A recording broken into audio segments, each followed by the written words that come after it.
gusto kong magbigay ng feedback today. Wow. Feedback! Nagbabalik!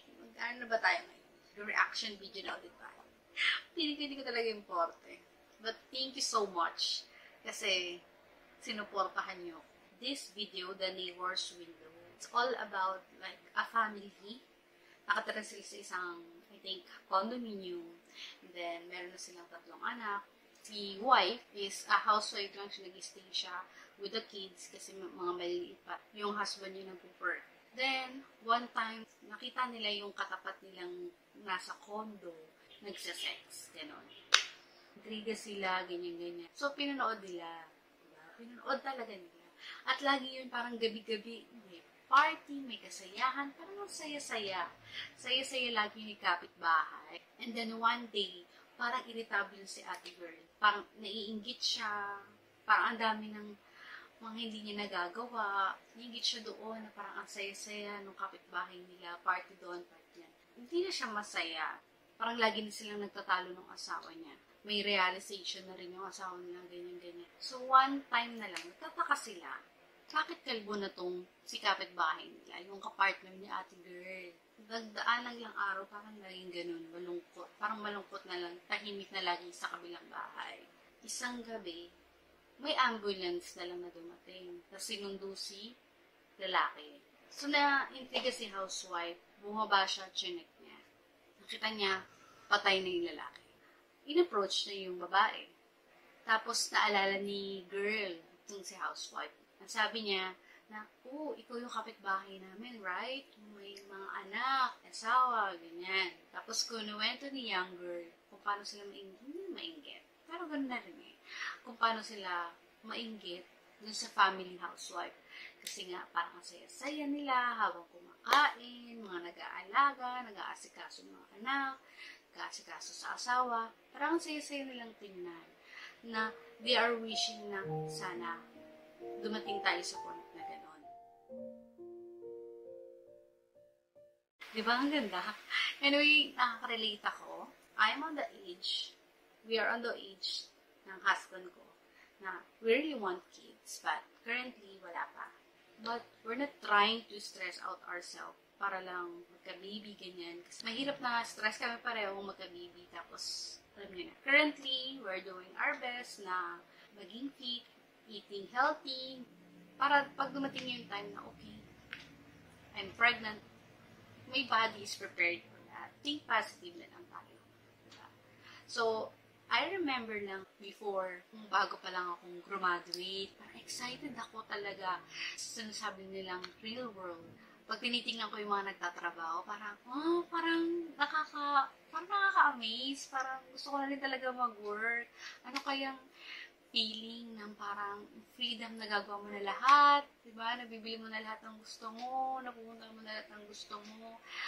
Ano kayang feeling ng adult?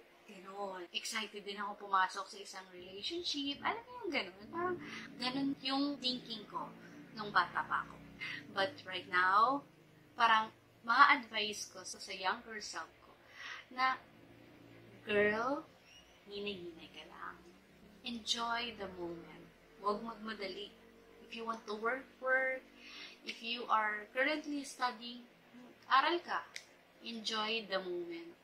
Kasi, inamin ko, nakakamiss yung pag-i-estudyante, nakakamiss yung simple lang yung problema mo, yung mga exam, yung papasok ka sa school, yung maaga kang gumising, diba? Nakakamiss lang yung mga moments na yun. Kasi, dumating din ako sa time na parang naglagi ako nagmamadali. Gusto ko ma-experience ito. Dumating ako sa point na gano'n. I know, I'm so young. I'm so young po para magsalita ng mga bagay-bagay pa. Wala pa ako sa half of life ko. I know that. Para mag-advise ng mga life experience ko. Pero sinasabi ko to based on my experience. Yun lang naman. Ito lang, totoo lang din tayo. Diba? Pero aminin mo, hindi lang ako, ikaw din na nanonood ngayon na there's some point of our life that we are wishing for the someone's life. Na sana ako din yun. Sana nandun ako. Yung mga ganong moment, diba? But, you know that, hindi natin yun basta-basta ma-realize. Unless may magsabi sa atin na, ito pala. But you know, ang dami ko na rin mga ganong realization. Kaya that's why I'm so thankful that I watched this video. I hope you watch this too. Kasi sobrang ganda. Kaya nga, Oscar-winning short film. Ayun daw siya, diba? Maganda talaga to. Sa ngayon kasi, hindi naman natin yun basta nakikita lang sa mga nakausap natin, diba? Sobrang lumalapit ako sa camera. Kasi kung hindi niyo ako naririnig, pag maingay yung background, I'm sorry. But, yeah, dapat ganyan lang tayo kalap. Ngayon kasi, yung pagka-inggit at pag-invite ng buhay ng isang tao, hindi na yung parang minsan harapan. Sa ngayon, sobrang busy ng tao sa cellphone nila to watch other people's life. I remember Francis, my husband, advised me last time, parang 6 years ago, gano'n. Don't use the word jealousy, inggit, invite, no.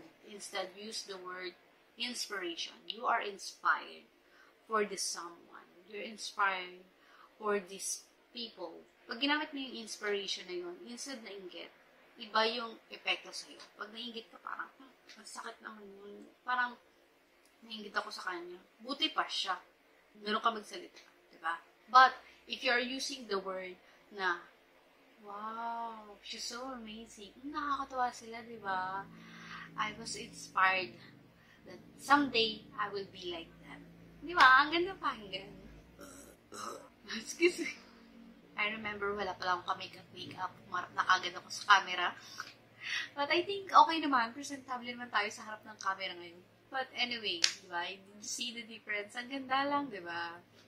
For now, this is my feedback and reaction for this video. And gusto ko lang i-share sa inyo yung inspiration na nakuha ko sa video na to. Yung learnings o yung lesson na nakuha ko sa video na to. Thank you so much for watching this video. And hopefully you enjoy and you learn something for this feedback, review, / reaction video for this one. Thank you so much and see you in my next video. God bless!